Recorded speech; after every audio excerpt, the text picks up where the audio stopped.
किसी ने बताया था बोलने के लिए या आपने खुद बोल दिया था?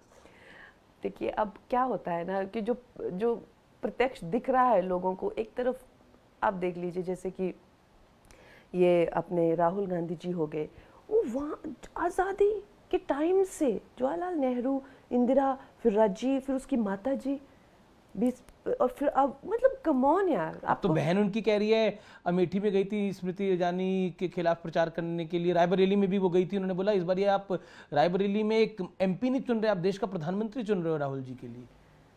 तो मैं वही कह रही हूँ कि इनको नैतिकता के आधार पे कहना चाहिए कि भाई हमारा जो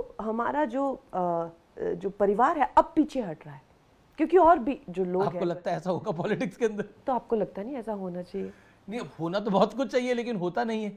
नहीं, पर अब आप देखिए जैसे अब, पर जनता तो चुन रही है उनको, फिर जनता तो बार बार चुन रही है, पर ना कहाँ चुन रही है जनता? आपको कमाल करते हैं आप, वो हर बार लॉन्च होते हैं, हर बार फेल हो जाते हैं वो। कहाँ जनता? अब वायनाड में चुन लिया उनको, पिछले चुनाव में वो अमेठी में हार गए, पर वायनाड में 5 जगह से आप आओगे, 5 कोई ना कोई तो आपको ऐसे थोड़ी होता है, आप कमाल करते हैं। वैसे तो फिल्म इंडस्ट्री में जो तो फिल्में तो बनाई जा रहे हैं अपने पूतों सपूतों की, बड़े बड़े डायरेक्टरों के साथ, इसके साथ फिल्म इंडस्ट्री डूब गई, लेकिन वो हटने का नाम नहीं लेते हैं। उनको उन्हीं बच्चों को चलाना है, उन्हीं को करना है। तो खैर, अब फिल्म इंडस्ट्री जिसको देखना है देख लेते हैं। राजनीति में तो आपको लगता है कि क्या फिल्म इंडस्ट्री जिस तरह से थ्राइव करनी चाहिए थी वैसे कर रही है? नहीं, वहां भी नेपोटिज्म का दीमक जो खा गया। और इनको मिलते कौन है? मैंने ही इनका जो है वो बेड़ा कर करके, जैसे महिषासुर का जो है वो संहार करती है। सारे मतलब ये नेपोटिज्म वालों का पंगा आप ही से होता है सबका। मैं खुद परेशान हूँ भाई, मैं खुद परेशान हूँ। मैं एक बड़ी शांति की जीवन जीना चाहती हूँ। कहाँ आप शांति का जीवन जीना चाहती हैं? पप्पू जो है मुझे ढूंढते हैं और फिर जो है वो खुद नष्ट हो जाते हैं। लोग मुझे कहते हैं फिर इसने इसको खत्म कर दिया। अच्छा चलिए, राजनीति का तो छोटा पप्पू, बड़ा पप्पू, मिडिल पप्पू सब आपने बता दिया। अब ये बॉलीवुड का बड़ा पप्पू और छोटा पप्पू कौन है? अरे बॉलीवुड में तो आपको पता है पूरी तरीके से जो है खानदानों ने उसको कैप्चर किया। वो तो मैं डे 1 से आपको, तो कोई तो होगा आपकी नजर में बड़ा, कौन है? नहीं देखिए, अभी करण जौहर जो है वो अपने पिताजी की बनाए हुए एम्पायर और रियासत पे इस तरह से बैठे हुए हैं। उनके खिलाफ उन्होंने मुझे कहा था लंदन में जाकर, उन्होंने कहा था, मैं उसको कहता हूँ कि निकल जाए फिल्म इंडस्ट्री से, सेम भाषा यूज करते। अरे गूगल करिए ना आप, निकल जाइए फिल्म। उनका बहिष्कार हुआ, सारे देश ने थूका था उन पे कि आप कौन होते हैं इसको धमका के निकालने वाले। तो कितनी गंदी बात उन्होंने कही ना। तो इससे पता चलता है कि अगर उनके पिताजी जो यश जौहर खुद होते, वो कभी ऐसे नहीं कहते। यश चोपड़ा ने खुद जो है वो शाहरुख खान को बनाया है। वो लोग, उनकी इंटेग्रिटी अलग थी, क्योंकि वो जमीन से जुड़े हुए थे। अब शाहरुख खान को मानती है कि he is a real star? Of course. कुछ देखो, जो इंसान खुद स्ट्रगल करके बने हैं ना, उनमें उनकी इंटेग्रिटी को आप चैलेंज नहीं कर सकते। लेकिन जो माँ बाप के पैसे पे बैठ के खा रहे हैं ना, वो लोग जो है वो इस तरह की बातें, निकल जाओ, चले जाओ, यहाँ से जाओ, ये हमारा है, हम करेंगे। अरे फिर छोटे छोटे बच्चों की तरह बातें करते हैं और फिर उनको पप्पू कहते हैं, फिर उनको बुरा लगता है। तो बॉलीवुड में छोटा कौन दिखता है आपको? पप्पू मतलब आप देखिए, मैं अभी I don't want to get into all of that. आप जानते हैं कि जो पूरी फिल्म इंडस्ट्री है वो परिवारवाद से भरी हुई है। इनका पूरा ग्रुप है, जिन्हीं चाहे वो लड़कियां हो या लड़के हों, उन्हीं को प्रमोट किया जाता है, उन्हीं की फिल्में बनती है, बाहर आउटसाइडर्स को आने नहीं दिया जाता है। तो इस तरह से खैर प्रत्यक्ष को प्रमाण की क्या जरूरत है? आप क्यों चाहते हैं मेरे मुंह से निकले? और मैंने आज तक जो वहां पे क्या कम बोला है?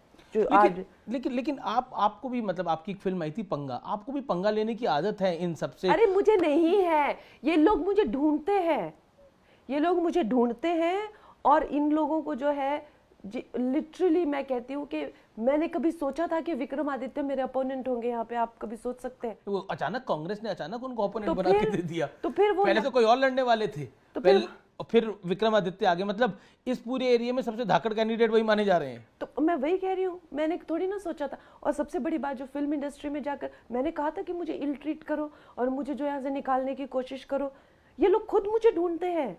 खुद जितना पप्पू गैंग है खुद मुझे ढूंढता है और फिर जी खुद बाद में कहते हैं हमें बर्बाद कर। लेकिन ऐसा नहीं है कि आपकी लोग प्रशंसा नहीं करते।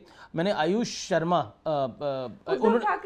उद्धव ठाकरे, मैंने उसको क्या आप सोच सकते हैं, मैंने उनको बोला कि आप आओ और मुझसे बैल मुझे मार, वो तो उन्होंने खुद मुझसे पंगा लिया।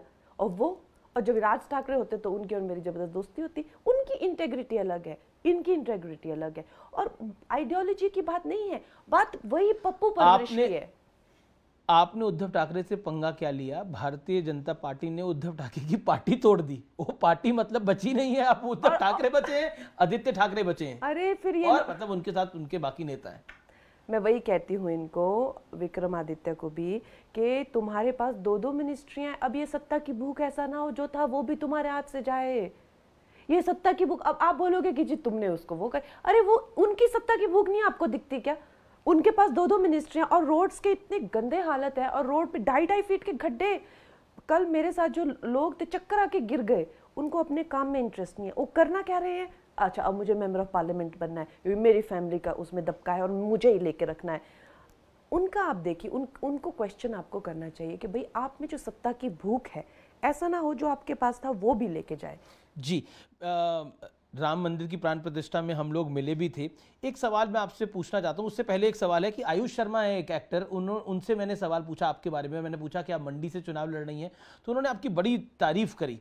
उन्होंने बोला कि सेल्फ मेड लेडी हैं और उन्होंने जो किया है वो वाकई बहुत काबिल तारीफ है, और कहा कि मतलब ही रियली सपोर्टेड यू।